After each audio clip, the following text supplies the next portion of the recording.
বর্তমানে কিশোর কিশোরী বা যুব সমাজ ইয়ং জেনারেশন যারা, তাদের নৈতিক আচরণের একটা চরম অধঃপতন দেখা যাচ্ছে।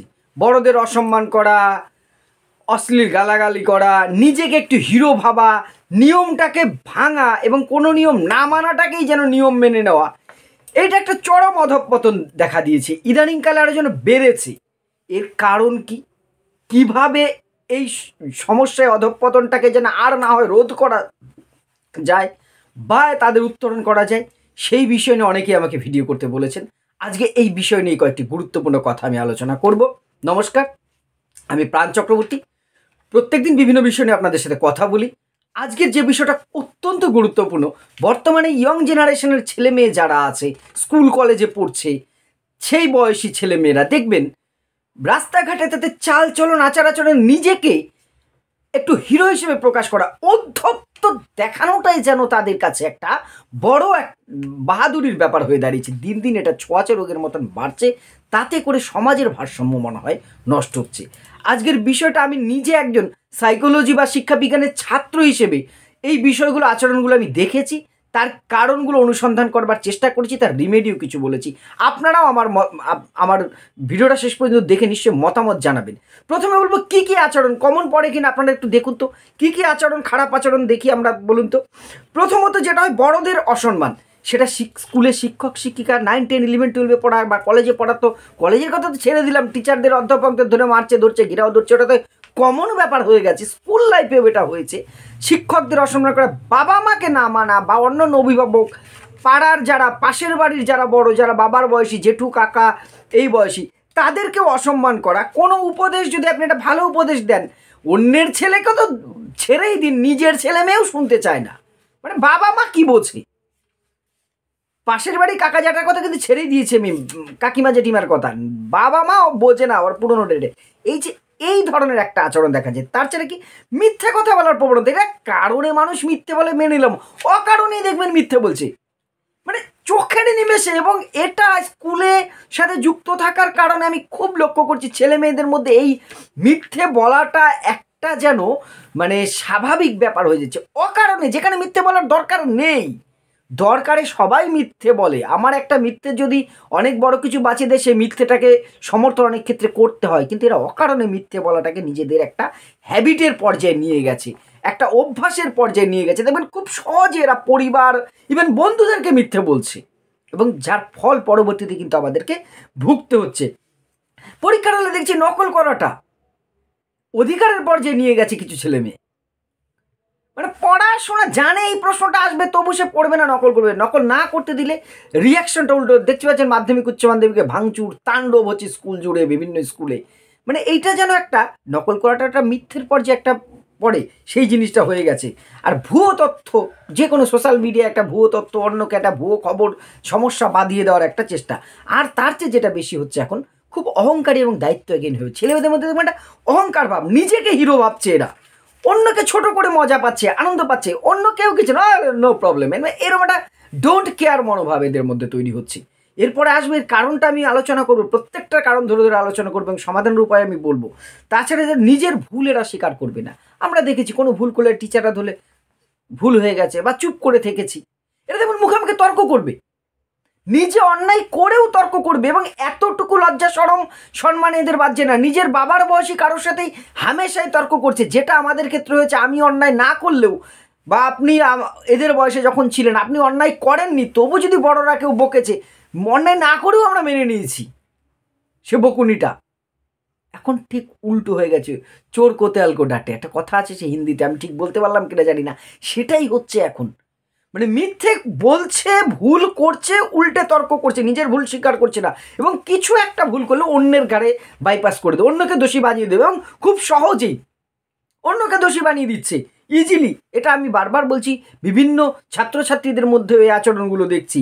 আর এরা কোনো দায়িত্ব দেবেন, আমরা ছোটোবেলায় কেউ একটা কিছু বললে পারবো না কথাটা মুখের ওপর আসেইনি, বলতে পারিনি, আপনিও তাই।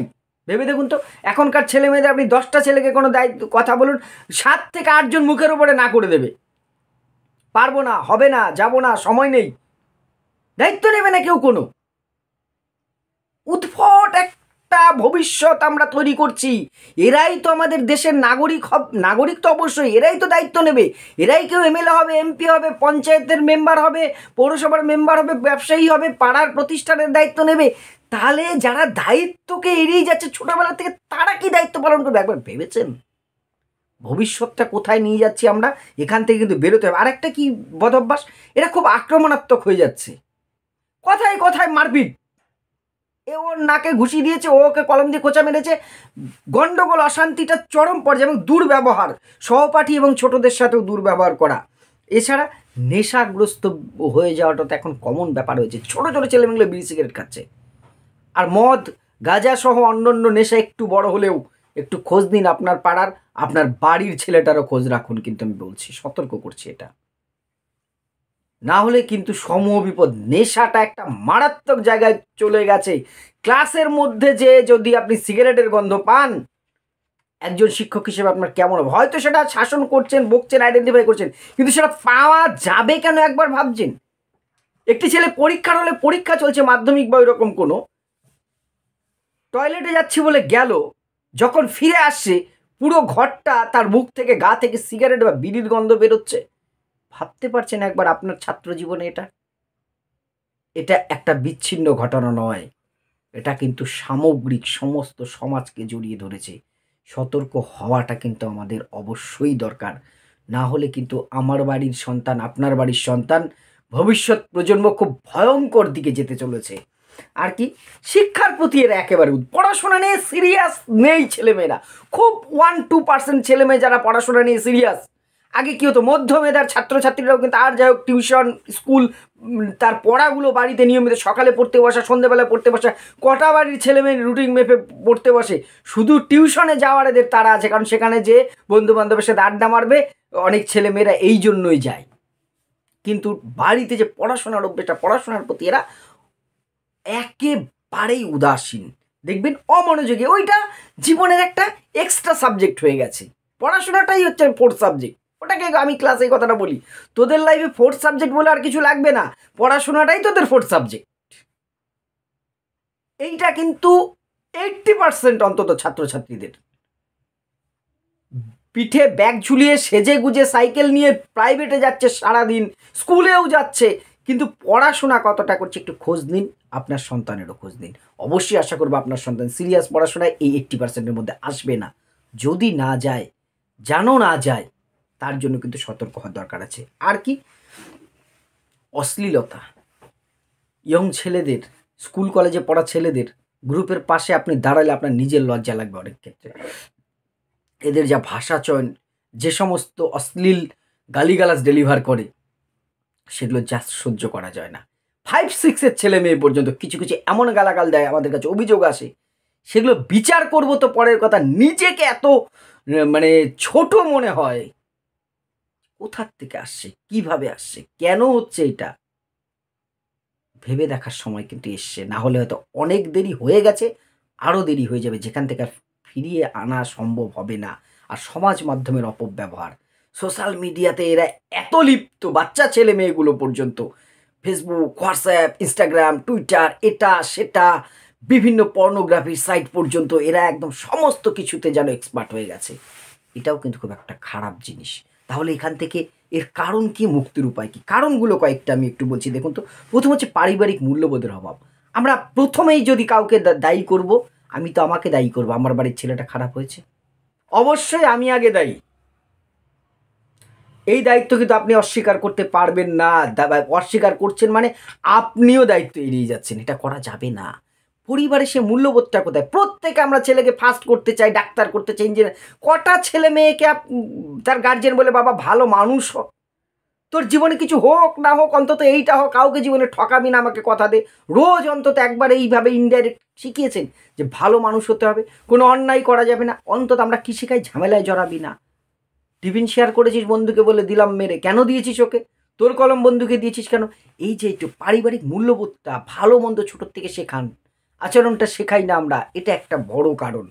আর কি, সমাজ মাধ্যম, ইন্টারনেটের অপপ্রয়োগ।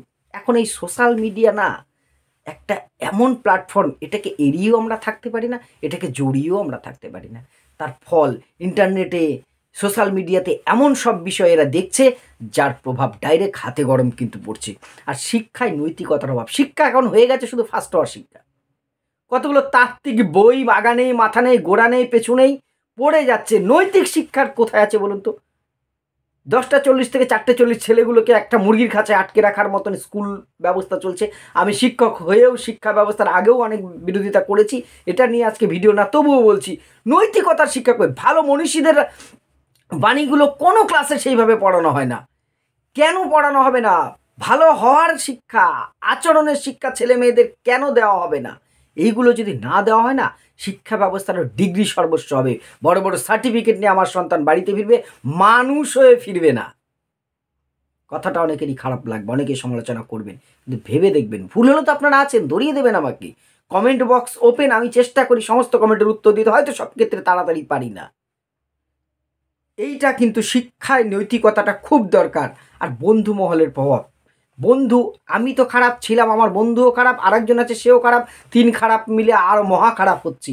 আপনার সন্তান কার সাথে মিশছে, কিভাবে মিশছে, একটু নজর রাখুন। সবাই যদি একটু নজর রাখি তাহলে কেউই হয়তো খারাপ হবে না। এই বন্ধু মহলের প্রভাবটা কিন্তু মারাত্মক। এই কৈশোর বয়স তো গ্যাংয়েজ তৈরি হয়, গ্যাং তৈরি করার প্রবণতা হয়। এই বন্ধু মহলটা আরও খারাপ করে দিচ্ছে।